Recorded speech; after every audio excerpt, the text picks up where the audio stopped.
தயவு செய்து இந்த ஊர் நல்லா இருக்கிறத 4 பொடிப்பையில கெடுத்துப்படாங்க. மரியாதையா சொல்றேன், எவனா இருந்தாலும் மரியாதை அவைய வீட்டை முத பாருங்கடா. ஊருக்குள்ள வந்துகிட்டேன்டா நல்ல நாள் பொழுது நாங்க தேர்தல் அதிகாரிட்ட யாரா பதில் சொல்றது? ஏண்டா போலீஸ் அதிகாரி தான் போட்டோ பிடிச்சிட்டு இருக்காரு. எவன்டா போறது? மனுவுல எவன்டா கையெழுத்து போட்டிருக்கேன்? என்ன சேட்டை பண்றீங்களா? சின்ன சின்ன பையல என்னடா செட்டு உங்களுக்கு? ஏண்டா அழிச்சு போடுவோம், கருணமல கருவு அறுத்து போடுவேன். ஒவ்வொருத்த குடும்பத்தையும் எவன் தவறு பண்ணாலும் கருணமல கருவு இருக்கிறது உண்மை. மரியாதையா அவையவே வீட்டை பக்கம் போயிருங்க. என்ன ரோட்ட பக்கம் இருக்கவே யாரா இளவட்ட பூரா முன்னாடி வந்து உட்காந்து நிகழ்ச்சி வைப்பானா? பின்னாடி உட்காந்து சண்டை போடுறீங்க. மரியாதை அவையவே வீட்டுக்கு போயிரு. பார்க்க இஷ்டம் இல்லைன்னா வீட்டுக்கு போயிருங்க.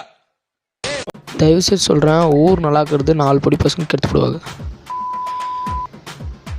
மரியாதையாக சொல்கிறேன், ஒவ்வொருத்தனும் அவன் வீட்டை போய் ஃபஸ்ட்டு பாருங்கள். யாரா இப்படி பண்ணுறீங்க? நல்ல நாள் அதுமோ யாரா தேர்தல் அதிகாரிகிட்ட பதில் சொல்கிறது? யாரா மண்ணில் கையெழுத்து போடுது? போலீஸ்காரன் வேறு வீடியோ எடுத்துன்னு வரான். உங்கள் அக்காவில் சேட்டையா? இன்னும் சின்ன பசங்க சேட்டை பண்ணுறீங்களா? உங்கள் அக்காவில் எவன் தப்புனாலும் கருணை மேலே கருணத்து போடும்டா. கருணத்து போடுவான், அது உண்மையா. உங்கள் அக்காவில் எல்லா குடும்பத்தையும் அறுத்து போடும்டா. கருணை மேலே கருணை போடும். உங்கள் அக்காவில் பார்த்து வச்சுக்கோங்கடா. டேய், ரோட்டு மேலே இருக்கிறவங்களாம் இந்த பக்கம் வந்து பார்க்குறீங்க, முடியலையா? கம்முன்னு கிளம்பிடுங்க. உங்கள் அக்காவில் அவள் எட்டியே போடுவான். கிளம்பிடுங்க, இல்லைன்னா புடிச்சா உட்காந்து பார்க்குறீங்க. அவ்வளோதான் சொல்ல முடியும். உங்கள் அக்காவில் எவன் தப்புனாலும் உங்கள் அக்கால் அடி, எங்கள் அக்கால் அடி. எவன் இருந்தாலும் கருணை கலை பண்ணிவிடுவோம்.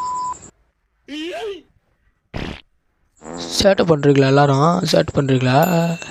டேய், எங்கள் அக்காவில் கருணை மேலே கருணை பண்ணி போடுவோம்டா. அது வச்சுக்கோ, ஒருத்தனையும் கருணை மேலே கருணை பண்ணி போடுவோம்.